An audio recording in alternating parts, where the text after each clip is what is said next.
कब से बंद है? 2 ढाई 3 महीने, 1 महीना? हाँ 2 ढाई 3 महीने हो गए। 3 महीने हो चुके हैं। चौथा लग रहा है। आपका एड्रेस? 301 ए ब्लॉक 301 दक्षिण A301 दक्षिणपुरी। हाँ जी 3 तो मारा यार 301।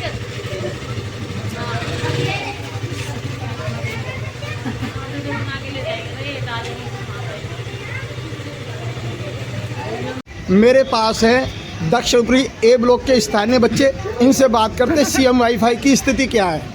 भैया सीएम वाईफाई कब से नहीं चल रहे? सीएम वाईफाई को हो गया 5 महीने हो गए अंकल।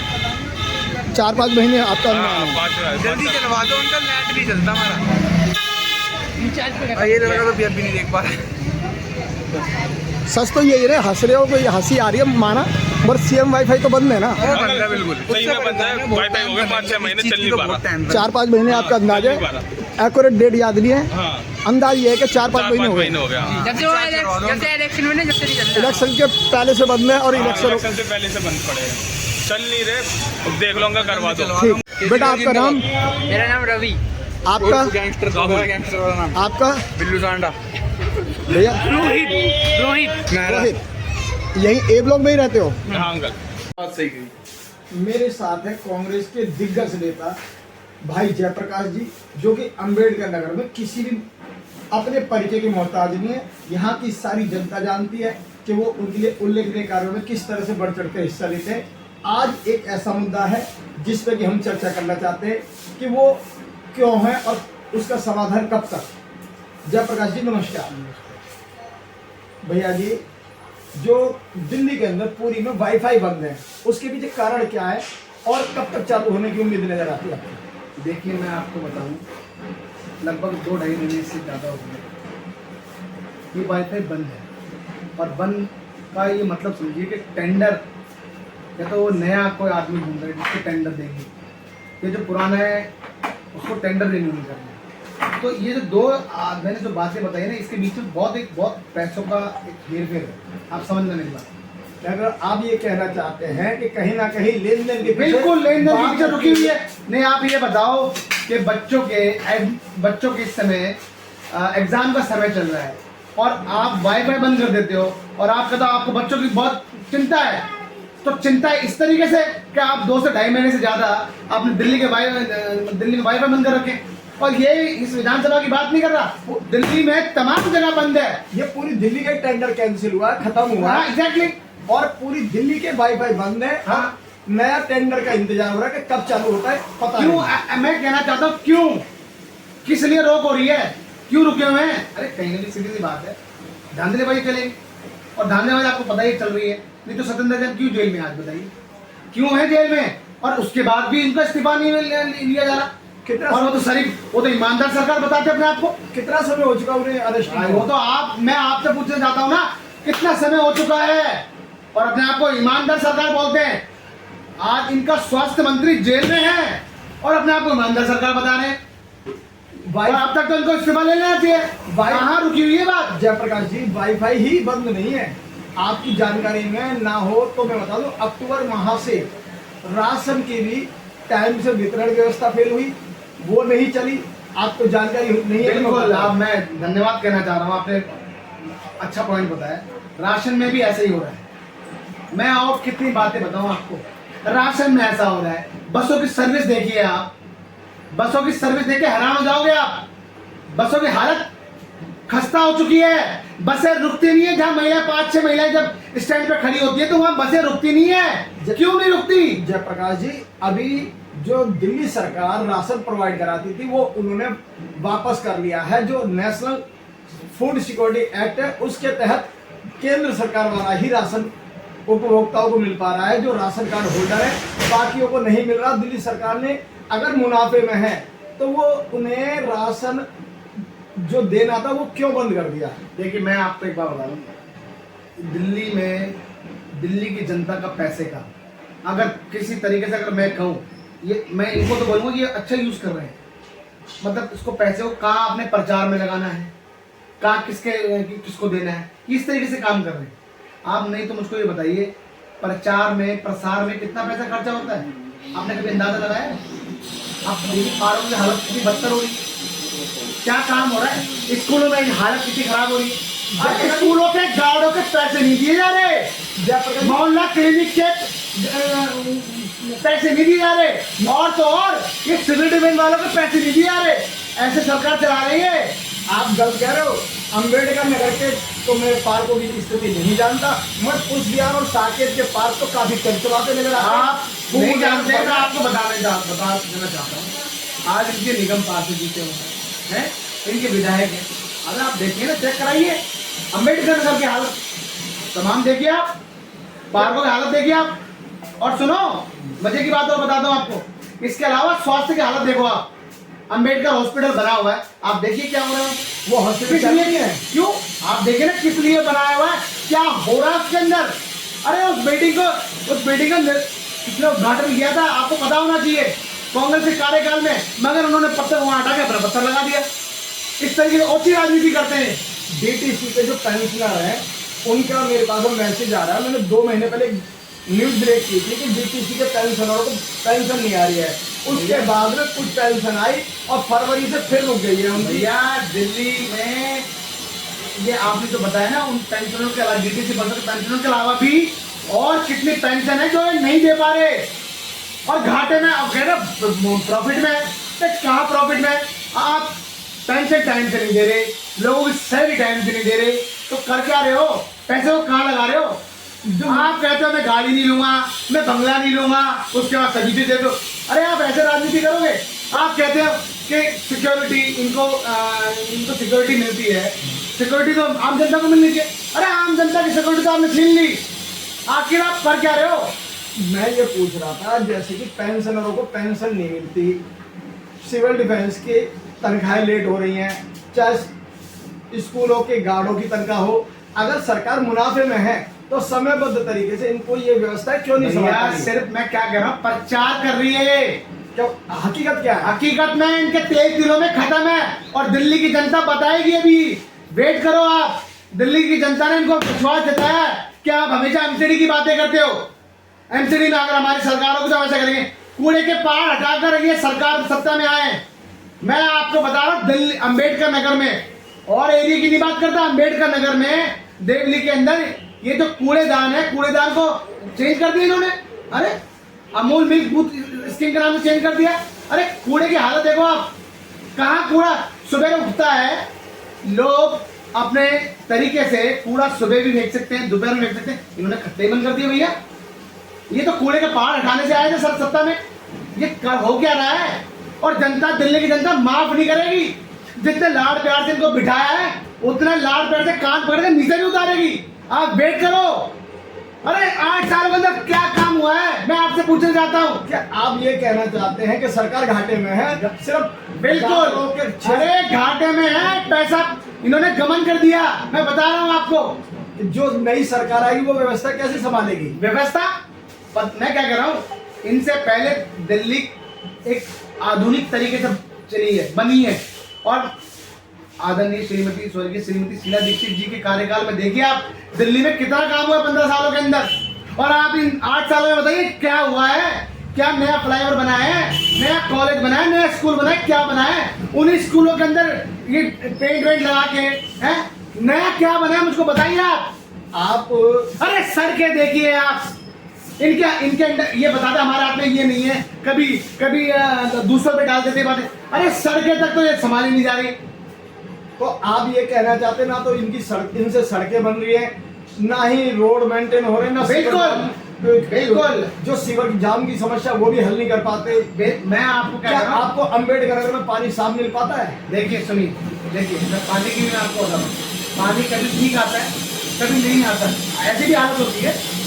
साफ बिल्कुल है, कभी आता है कभी नहीं भी आता। मैं आपको क्या कह रहा हूँ, आप समझिए, नहीं है। मैं ये कह रहा हूँ जैसे कि ए ब्लॉक दक्षिणपुर में लोग शिकायत कर रहे हैं कि हमारे यहाँ पे गंदा पानी। मैं आपको क्या कह रहा हूँ, गंदे पानी की तो बता रहा हूँ, गंदे पानी नहीं आता। कहीं गंदे पानी आ रहा है, कहीं गंदे पानी नहीं आ रहा, कहीं साफ पानी आ रहा है, मगर हो क्या रहा है। अरे एक तरीके से क्लीनेट क्यों नहीं हो रही? एज फर्स्ट मगनगिर की भी मेरे पास एक रिपोर्ट है कि वहां पर भी गंदा पानी है और सीवर लाइन के अंदर से ही वाटर की लाइन जा रही है, सीवर लाइन के अंदर से। मैं आपको एक बात बताता हूँ, सुनिए, नरेंद्र मोदी जी भी एक बात बोलते हैं, स्वच्छ भारत।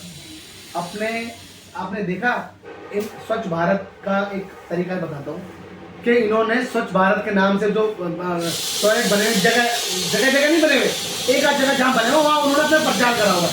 दूसरी बात, अम्बेडकर नगर में बताइए कितने शौचालय बने हैं। अब मैं आपसे पूछ रहा हूँ कहाँ बने हैं बताइए। अब मैं मार्केट की बात करता हूँ आपसे, हैं अरे महिलाओं के लिए इनको पिंक टॉयलेट बनाने चाहिए, मगर क्या हो रहा है? विचारणीय विषय है कि यहाँ बताइए कितने टॉयलेट बने और जहाँ टॉयलेट है उनकी हालत देखिए बच्चे बदतर है।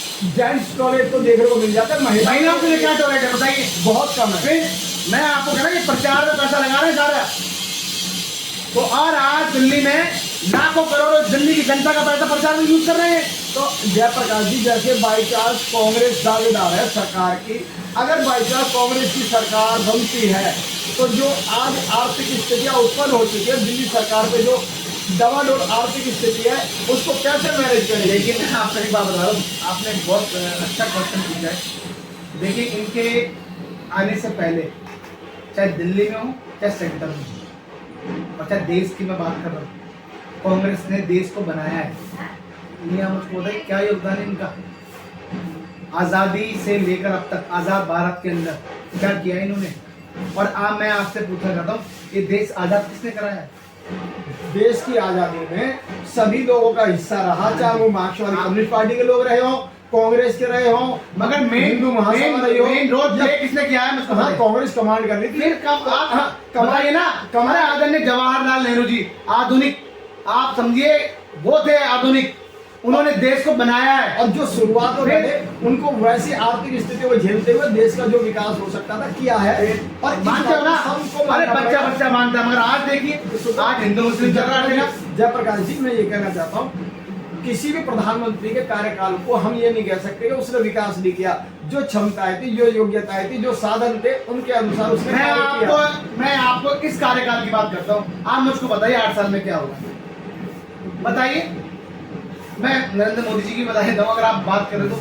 नोटबंदी, जीएसटी, किसान, 3 काले कानून, आप बताए समझ रहे हो? हाँ ठीक, आप जो कह रहे हो हाँ मैं समझ रहा हूँ। कोविड यहाँ से तैरी थी, आपको पता होना चाहिए। हाँ, वो तो जो ऑक्सीजन की कमी थी, अरे दिल्ली में भी ऑक्सीजन के लोग मरे थे। क्या ऑक्सीजन की ब्लैक मार्केटिंग हुई? बिल्कुल, अरे खुद ही इन्होंने करी ब्लैक मार्केटिंग भैया। किन्होंने? इन लोगों ने करी है। कौन सी सरकार? देखिए सत्ता में काबिज कौन है, किसके कार्यकाल मरे हैं, ये आपको पता होना चाहिए। क्या हो रहा है? क्या राज्य सरकारों की बिल्कुल, राज्य सरकारों की जो भूमिका थी उन्होंने भूमिका छोड़ी है, उन्होंने निभाई नहीं है। उन्होंने सिर्फ प्रचार में पैसा किया। मैंने क्या कहा? प्रचार में पैसा लगाया है। आप मुझे बताइए ये अम्बेडकर हॉस्पिटल का द्वारा बताइए क्या हो रहा है? मैं आपको बहुत से मुद्दे हैं, बहुत आप मेरे पास आके कभी बैठिए, मैं आपको इस विषय में बात करूंगा।